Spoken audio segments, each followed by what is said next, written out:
Two things. Number one, if you hear me coughing, I apologize. Just one of those things with the weather nowadays. Number two, thanks to Tomas for the request. It's a paid request. Thank you so much. If anyone wants to request any type of videos, a topic, a tier list, a ranking, a review, a re-review, thoughts, streams, video game playthroughs for an hour, a full playthrough, whatever the case may be, feel free to send it. I will get to it as soon as I possibly can. Thank you. I appreciate it. I'm sorry for the lateness.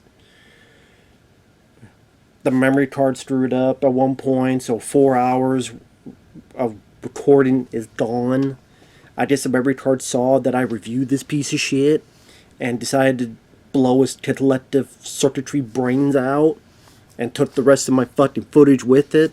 So I fixed the memory card, but the footage is gone, so I have to redo it and talk about this piece of shit again, so I'm even more pissed than I was before. And it's also funny because a friend of mine, Fabio, reviewed the film and he mentioned me, so I appreciate it. And yep, I'm reviewing it, and he thought it sucked ass, and I agree with him. It does suck ass. It is a 3.3 in IMDb. It deserves it. And this is one of those films that it might as well have starred Steven Seagal. Or as Steven Seagal might as well been featured. Like literally, you could plug Steven Seagal into the role that Stallone played. It would have been the same fucking thing. Where government agencies and one's flipping on one guy, or one's going to screw over the other guy, and dealings and rabble babble, rebel yell, yah, blah, blah, blah.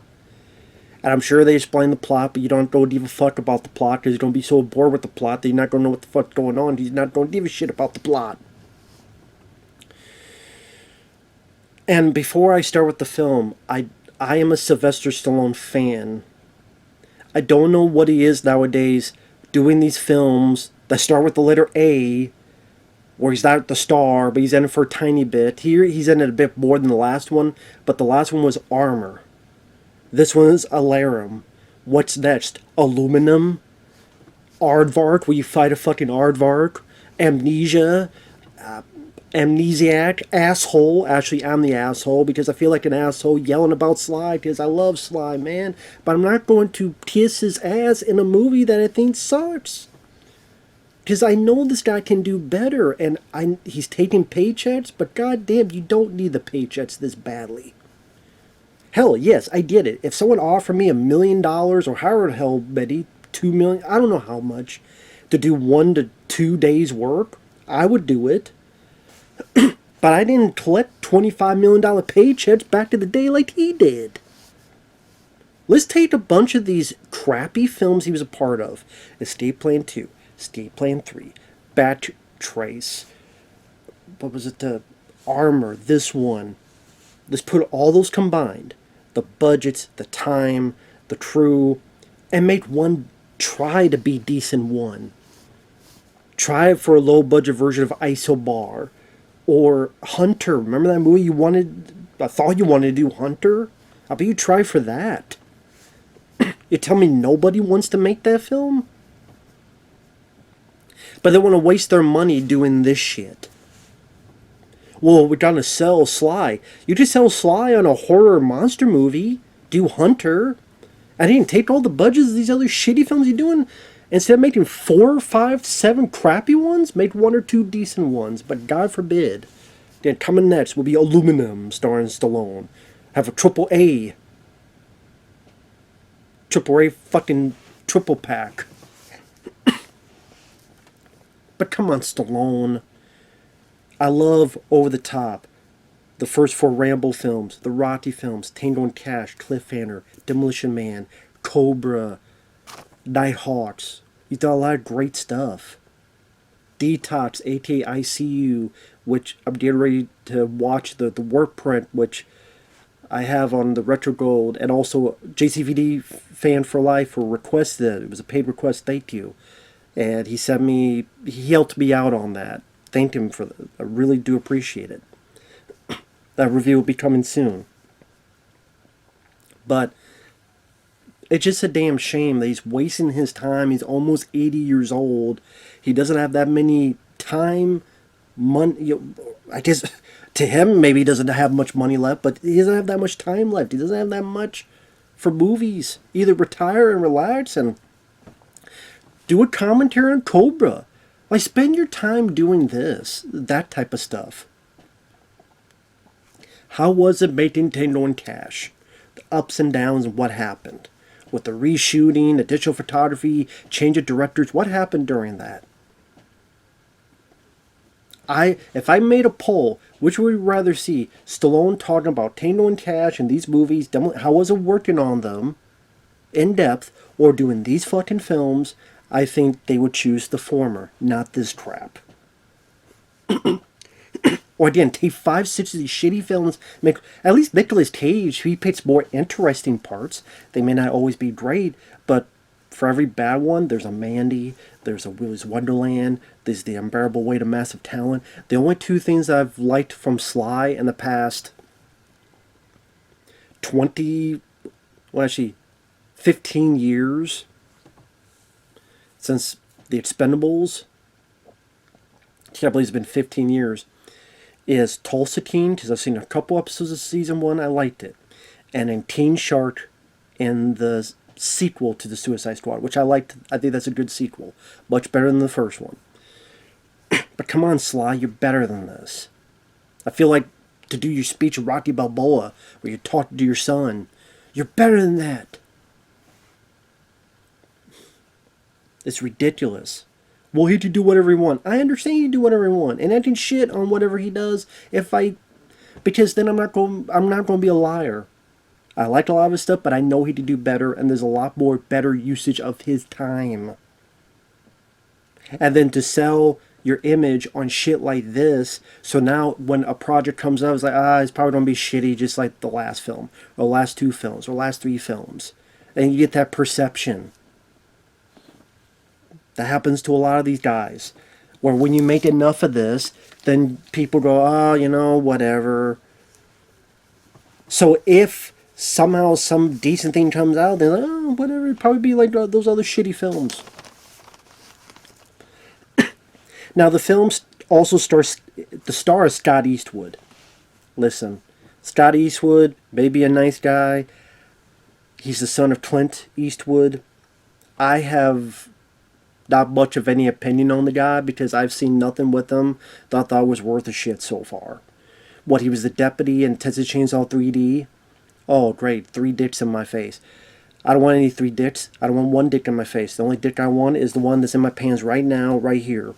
Okay? So, Texas Chainsaw 3D, where I did a deputy. Horrible fucking movie.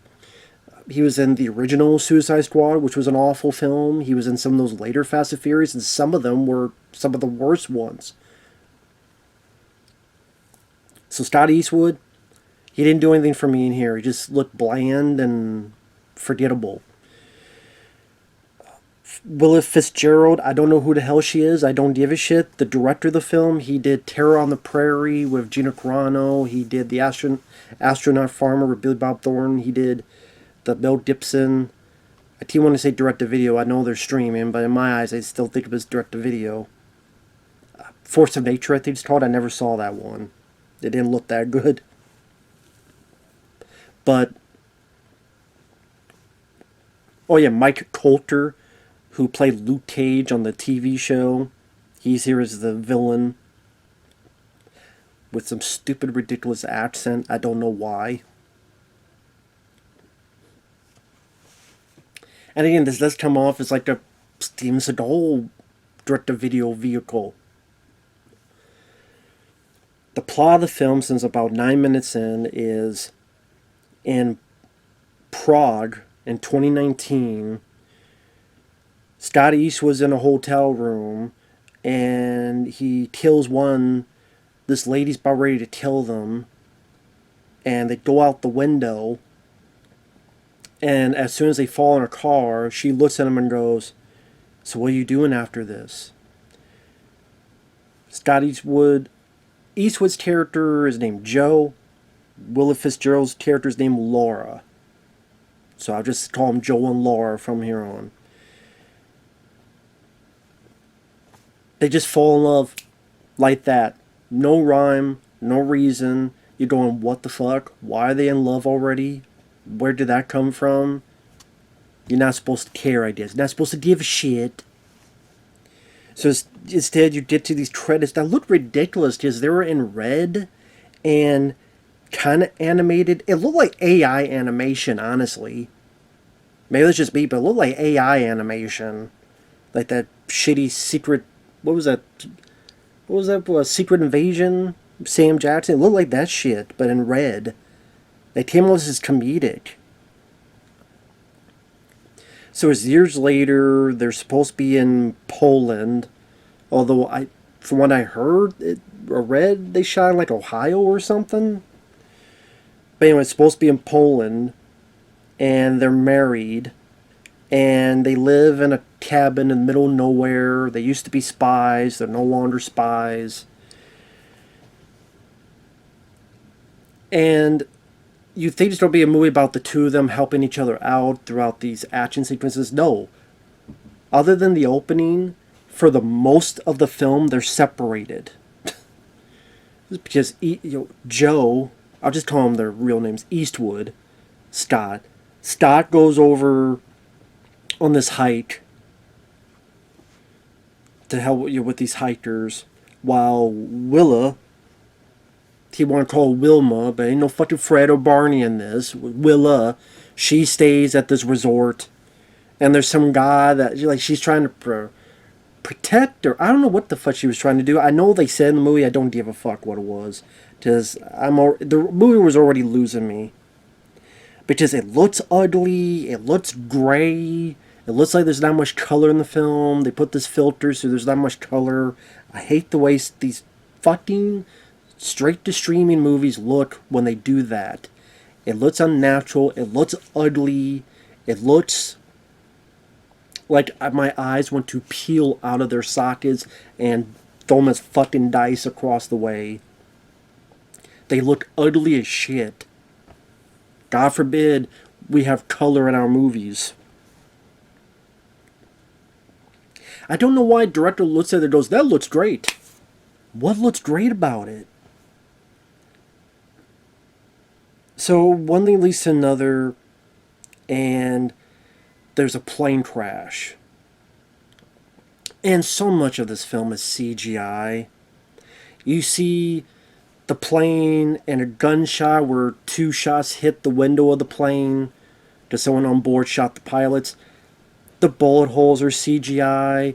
Anytime there's blood, a blood spurt, it's CGI. There's a bit where Stallone and Scott are in the motel, whatever, and the bad guys are shooting at it. The bullet hits are all CGI. The muzzle flashes, I swear to God, this has some of the worst muzzle flashes I've ever seen in a movie.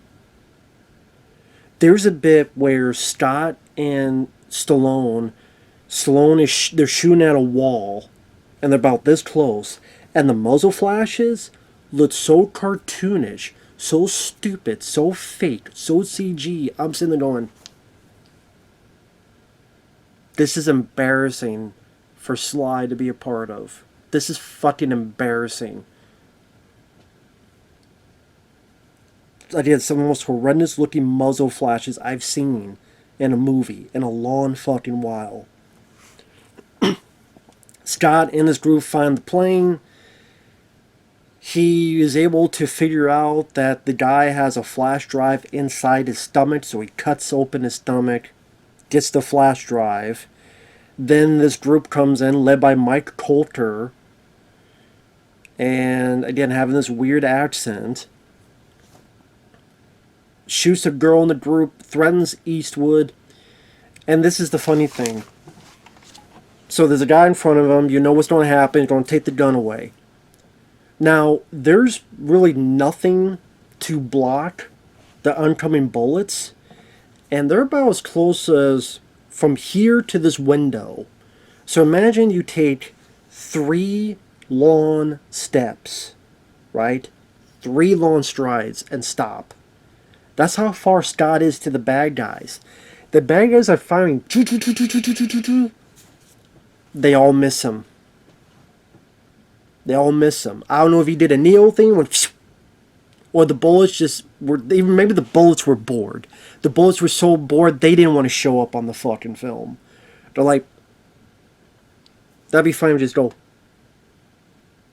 We don't hear anything. I know because we're not shooting anything. But I understand. Action movies, the bad guys miss the good guys, but the good guys will accurately hit the bad guys. I understand that. Usually, I could be fine with that. But this was literally point blank range or close to it. And they're still... And somehow Scott didn't get hit. Is that the last time that happens, too? I'm like, this is lazy. This is flat out lazy from this director. Lazy.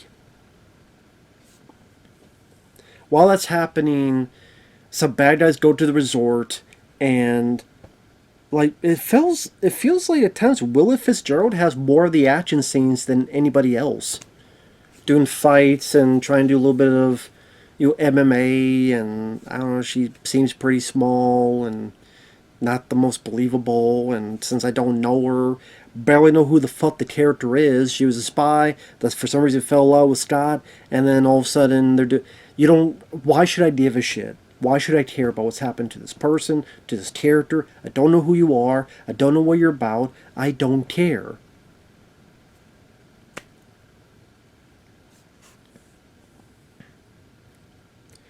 So then it goes from Scott running through the woods, shoots up a truck, has his flash drive, and it'll cut back to the girl, find a couple people in this resort. Meanwhile, over wherever the hell government agency who Scott used to work for, they hear Scott's voice and they go, he's alive. But wait a minute. Is he a traitor or is he not a traitor? Is he part of the evil group Alarum? Which I guess I think this is what Mike Colter and them are. Or what's going on? We need to get rid of him. So we're going to send one of our agents. Who's it going to be? Sylvester Stallone. And Stallone, he pops up 24 minutes in a motel, probably thinking about his choices in life that led to his career being in the shitter, doing this stupid shit. And, hey, how's it going? Yeah. Yeah, I could do that, yeah. Check clear? Cool. Alright. That's how enthusiastic he is. I swear, if it sounds like before he shot, he drank like a whole bottle of vodka. Yeah, I'm going. I'm Rocky Balboa. It's not a Rocky movie, so I don't know. I'm just doing character. Yeah.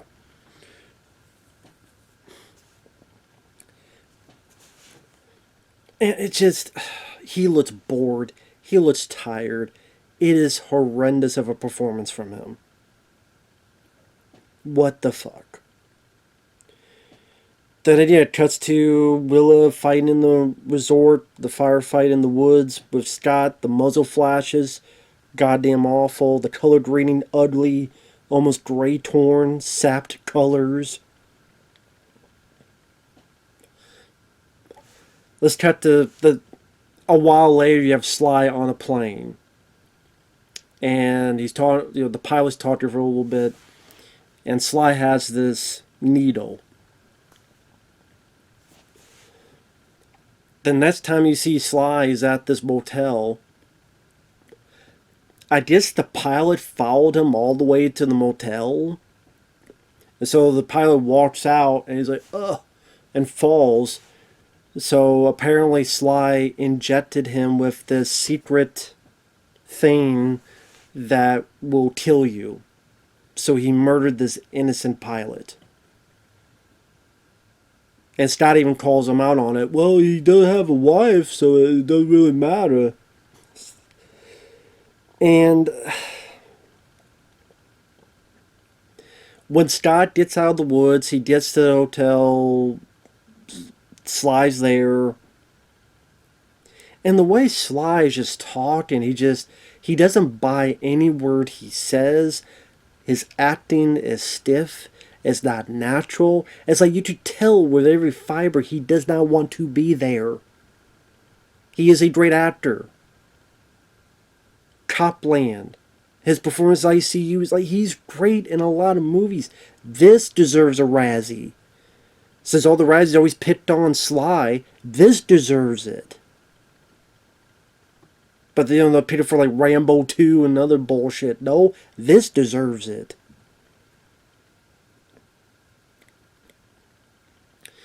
So they talk, and apparently they've known each other for a while, and Scott knows Sly's there to kill him. Offers alcohol. Sly drinks some himself. Scott tells him, give me that needle, and steps on it. Sly goes to the bathroom. I'm like, what? More HGH in his body? No.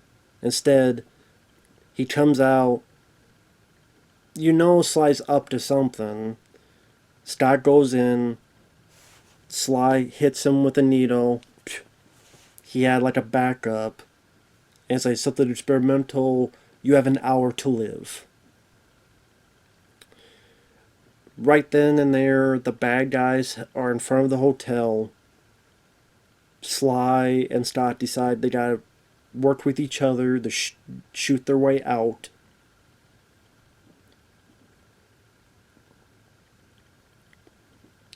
Sly has an AA-12 shotgun, kind of like Terry Crews had in The Expendables, but he shoots like 3 people on the stairwell. The way Sly moves, like, I'm sitting there going, dude, you know how to fire these type of guns. But he's like, and the muzzle flashes are so fucking awful. They look embarrassing. They look so fake, and they look so shitty. And then when the people get hit, there's CGI blood hitting the walls. And all Sly did was kill 3 people, and then the bad guys are scared and going, we can't go in there. Their weapons are much worse, much more superior. He has a fucking shotgun. You guys have all machine guns. If he had some experimental weapon that shot and blew you up in one hit, okay, I could see that, but it's a fucking shotgun, dude. Cool, AA-12 shotgun, but goddamn. If he shot someone and like the top half blew up and made paint the walls red, I could see your point.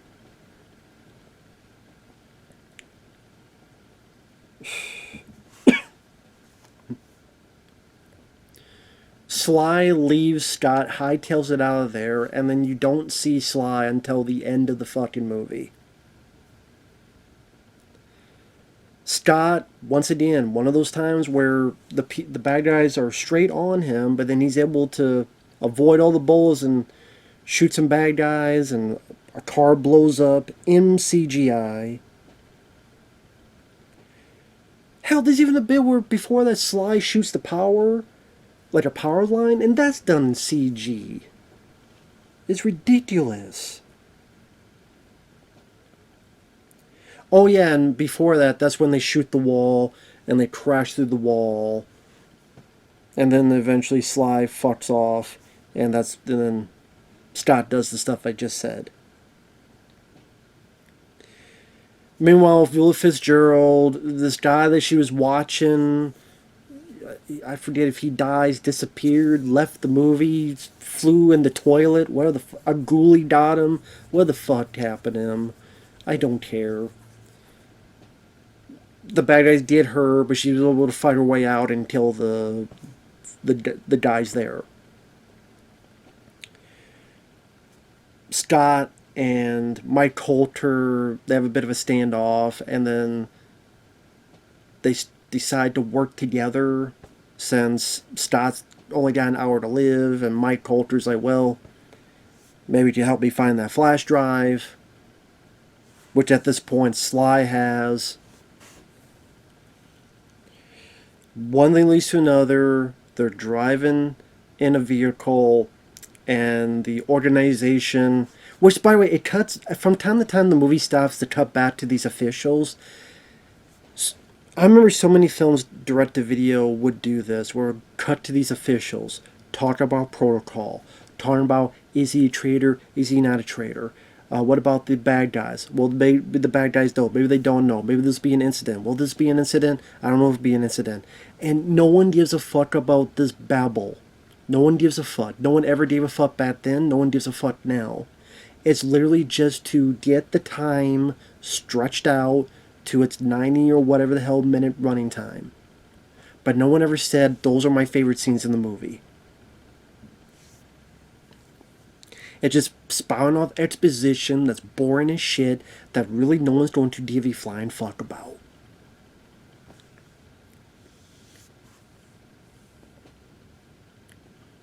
So, they send drones. Now, for the drone attached the resort. Sorry, the damn sign. The sign is to tick you in, but I'm also laughing. What happens is Willa Fitzgerald base a fort of dead bodies around her. I shit you not. She put dead bodies above and to the side of her. So she made a fort of dead bodies so that when the drone shoots, she doesn't get shot. So thankfully these bodies are enough to... They go through, all the wood. And they go through, even metal probably, but not these dead bodies. Not enough of these dead bodies, so she's protected. She protects herself at a fort of dead bodies. And then I guess without confirming the kill, they leave. And then they go after Scott and Mike Colter. And they're able to shoot down a fucking drone with just their machine guns. Drones are not that easy to shoot the fuck down. Remember, hell, the fucking drones in, what was it, New York, the Northeast, no one was able to shoot those fucking drones down. And there was a shitload of them, and not one goddamn, I'm guarantee you there's a goddamn person in New York that had a fucking gun. You tell me none? Yeah, they're not going, no. Because they don't fly that fucking low. That's the reason why they use drones. Because there's this thing called, space, and they keep their space. They don't need to get this close to you. But you're able to shoot the fucking thing down. It looks like shit. Horrible special effects. Mike Colter and Scott work together. Then Mike's going to kill Scott, but then the wife comes in and shoots and saves her husband. So this movie, this seems to be all about these two as a team. They never get to fight as a team. They never get to work together as a team. They never get to fight back to back as a team. They're at the very beginning as a team. Then most of it is them doing their own separate thing. Then they come back together at the end when the bad guys are dead. Or for her to save her husband. They find this pier. Stallone is there. And Stallone, you think Scott's going to die, but you realize Scott, and yes, it's a spoiler, Scott faked him out. Scott had looked around the motel room, had put the stuff in the alcohol, so what Scott got was, water. When Sly drank the alcohol, he got the poison.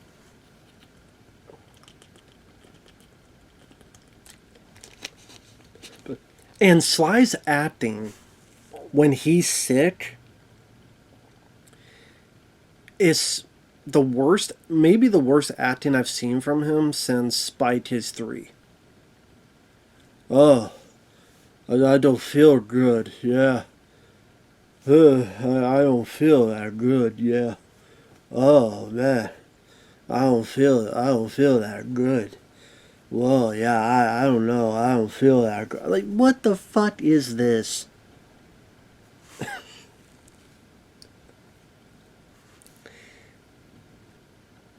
And then there's dialogue about, give me I forget what you call it, the antidote. So apparently there was an antidote, and Scott, I forget how Scott got the antidote, but he has the antidote. And the Sly's like, come on, man, please, give me the antidote. I'll help you out, man, I swear. And then Scott throws the antidote, so Sly takes the antidote. And then choppers come, and one person says, oh, it's a hit squad. Cleanup crew, I should say, cleanup crew. The others say, oh, that's help. So I guess it's meant to be a question mark as to who they are. Is it a cleanup crew? Is it help? So it sets us up for a sequel. Why would anyone want a fucking sequel to this movie? Why? So yeah, either it's either the good guys or the bad guys. And again, why would you ever want a sequel to this movie? Why would you think that you're making such a gem that let's set up a fucking sequel? Yeah, I'm sure we'll get on that sequel. Well, Tell 'Em All 2 happened, which I still haven't... I've never been requested that. But somehow that got to be a thing. Tell 'Em All 2.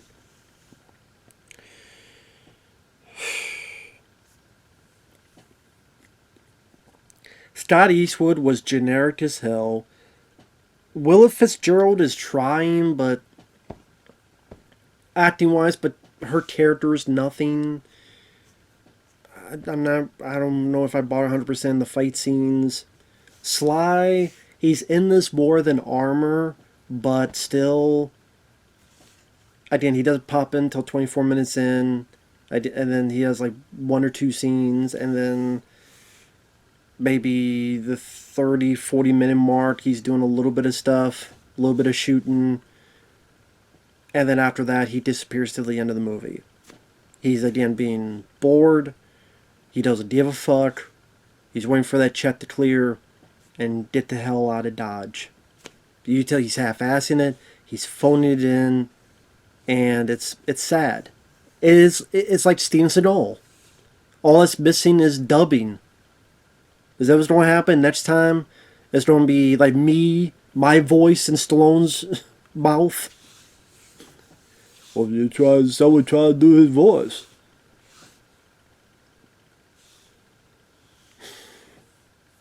The plot.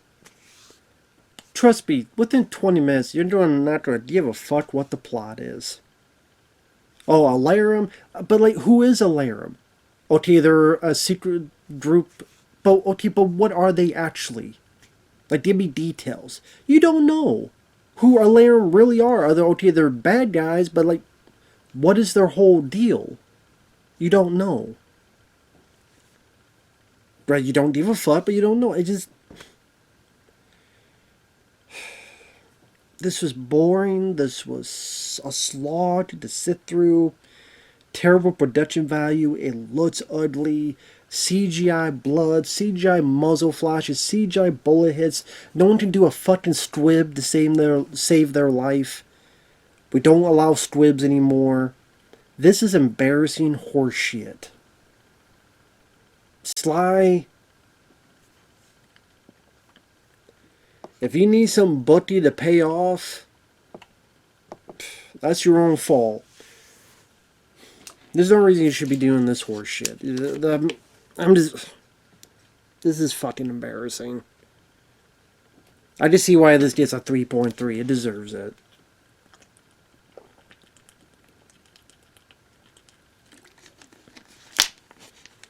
Sly, just stop. Just stop, dude.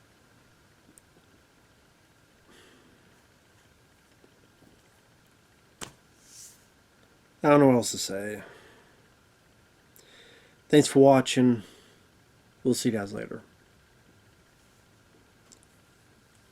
Bye-bye.